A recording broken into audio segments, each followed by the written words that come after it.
அனைவருக்கும் வணக்கம். Trade and invest சேனலுக்கு உங்களை அன்புடன் வரவேற்கிறேன்.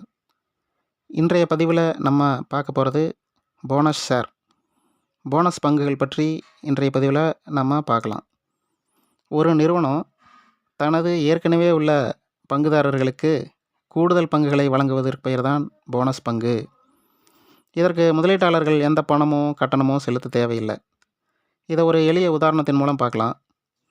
அதாவது 1:1 போனஸ் அப்படின்னு கொடுக்குறாங்க. அதாவது ஒரு பங்கு வச்சுருந்தா ஒரு பங்கு இலவசமாக கொடுக்குறாங்க. ஆக மொத்தம் 2 பங்கு. இப்போ 100 பங்கு வச்சுருந்தீங்கன்னா 100 பங்கு இலவசமாக கொடுப்பாங்க. அது 200 பங்காக ஆகுது.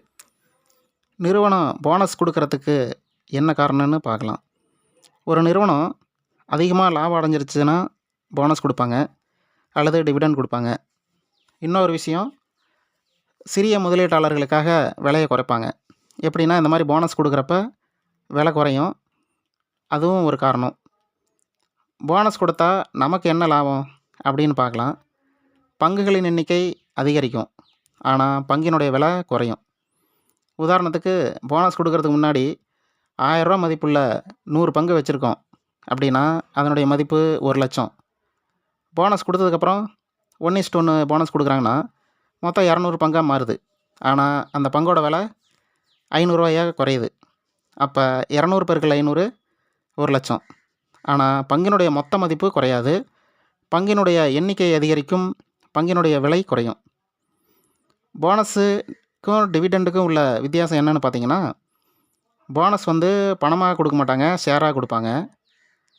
டிவிடெண்ட் நேரடியாக பணம் நம்ம அக்கௌண்ட்டுக்கு கிரெடிட் ஆயிரும். போனஸ் ஷேர் என்பது நிறுவனம் தனது பங்குதாரர்களுக்கு இலவசமாக கூடுதல் பங்குகளை வழங்குறது. இது உடனடியாக பண லாபம் கிடைக்காது. பங்குகளினுடைய எண்ணிக்கை மட்டும்தான் அதிகரிக்கும். ஆனால் அந்த பங்கு எண்ணிக்கை அதிகரிக்கிறப்ப நமக்கு பங்குகள் வளர வளர நமக்கு லாபம் அதிகரிக்கும். இந்த பதிவு உங்களுக்கு பயனுள்ளதாக இருந்தால் லைக் பண்ணுங்கள், ஷேர் பண்ணுங்கள், சப்ஸ்கிரைப் பண்ணுங்கள் ஃப்ரெண்ட்ஸ்.